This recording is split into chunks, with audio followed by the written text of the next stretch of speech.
Nginibingelele nonke ngemakhaya. Ngiyathemba ukuba nonke niyaphila lapho emakhaya. Igama lami-ke mina ngingumthuli ngokwebuthelezi. Ngithi-ke ake ngiphope lokhu ukuze ngethule incwadi entsha ekhuluma ngobuchwepheshe beziqoqelalwazi. Nansi-ke incwadi ikhona isishicilelwe.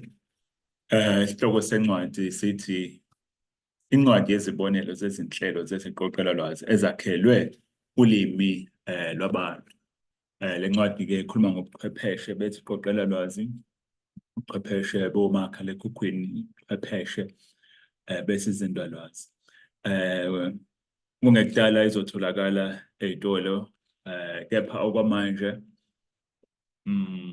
uma kukhona oyidingayo le ncwadi ekhuluma ngobuchwepheshe angaxhumana nami lapha ngaphansi kulolu hlaka lwe-YouTube.